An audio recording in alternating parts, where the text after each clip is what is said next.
जयपुर हादसे का दर्द बढ़ता ही जा रहा है।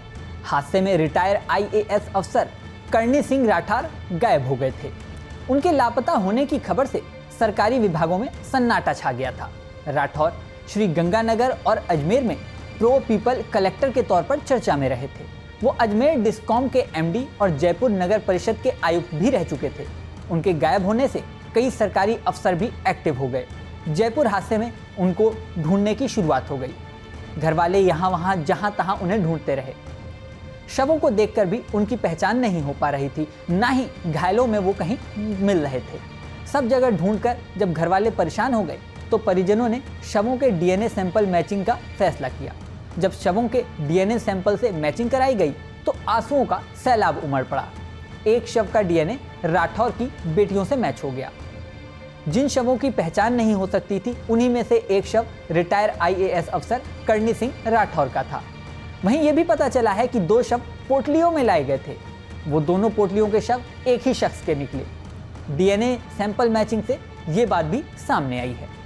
यहाँ आपको ये भी बता दें कि हादसे में जो टैंकर फटा था उसके बारे में गेल इंडिया लिमिटेड ने जानकारी दी है। गेल इंडिया लिमिटेड के डीजीएम सुशांत कुमार ने बताया है कि टक्कर से टैंकर के 5 नोजल टूट गए थे और करीब 18 टन गैस लीक हो गई थी। जब तक ये गैस जलती रही सड़क पर आग की लपटें उठती रहीं।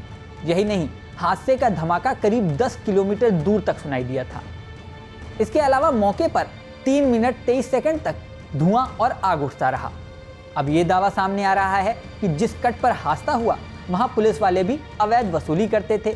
अवैध वसूली की वजह से इस कट पर अक्सर वाहन जल्दी निकलने की कोशिश करते थे और इसी वजह से कई बार यहाँ छोटे मोटे हादसे होते रहते थे। जयपुर अजमेर रोड पर हादसे के बाद एनएचएआई की भी बड़ी गलती का खुलासा हुआ है। एनएचएआई के अपने ही नियमों के अनुसार हाईवे पर हर 2 किलोमीटर पर कट होना चाहिए, लेकिन जिस हाईवे पर हादसा हुआ वहां 700 मीटर पर ही कट बना दिए गए हैं। मीडिया रिपोर्ट्स के अनुसार जिस हाईवे पर हादसा हुआ वहां करीब 13 किलोमीटर तक जायजा लिया गया तो मुख्य हाईवे पर 6 तिराहे, यू टर्न और चौराहे हैं। हाईवे पर ठिकरिया मोड़ से टोल तक 700 मीटर की दूरी पर ही 3 कट बने हुए हैं। वहीं ये दावा भी सामने आया है कि यहाँ ट्रैफिक पुलिसकर्मी भी चौराहे पर नजर नहीं आते थे। इससे भी बड़ी भयंकर बात ये सामने आई है कि जिस कट पर हादसा हुआ उसे मार्च 2023 में ही बंद हो जाना चाहिए था। दरअसल ये कट नवंबर 2020 में रिंग रोड से आने और रिंग रोड पर जाने के लिए बनाया गया था। इसी के साथ क्लोवर लीफ का काम भी शुरू किया गया था। क्लोवर लीफ पूरा होते ही इस कट को बंद कर दिया जाना था, लेकिन क्लोवर लीफ का काम समय पर खत्म ही नहीं हुआ। ऐसे में ये कट भी बंद नहीं किया जा सका। मीडिया रिपोर्ट में ये दावा भी सामने आया है कि कट बंद नहीं होने की वजह से अक्सर छोटे मोटे हादसे यहाँ पर होते रहते थे, लेकिन कभी भी इस बात पर ध्यान नहीं दिया गया। अब बड़ा हादसा होने पर सरकारी अफसर एक दूसरे पर दोषारोपण कर रहे हैं। इसके अलावा ये सवाल भी उठ रहा है कि सड़क पर सामने इतना बड़ा कट क्यों दिया गया जबकि वहां स्कूल था। दूसरा सवाल ये भी है कि अगर कट बनाया भी गया था तो वहां पर साइन बोर्ड क्यों नहीं लगाया गया था।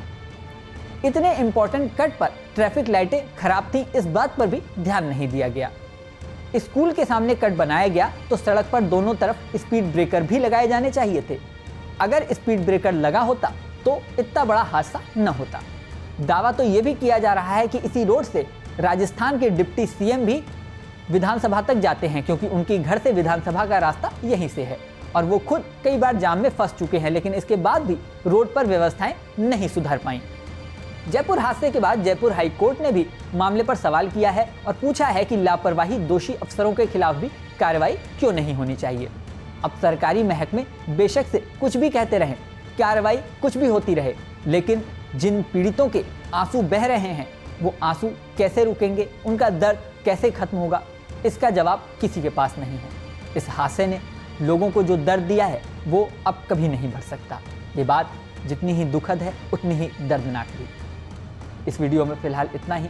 बने रहें न्यूज नेशन के डिजिटल प्लेटफॉर्म पर। न्यूज नेशन अब व्हाट्सएप पर खबरों की ताजा अपडेट के लिए न्यूज नेशन के इस क्यूआर कोड को स्कैन करें।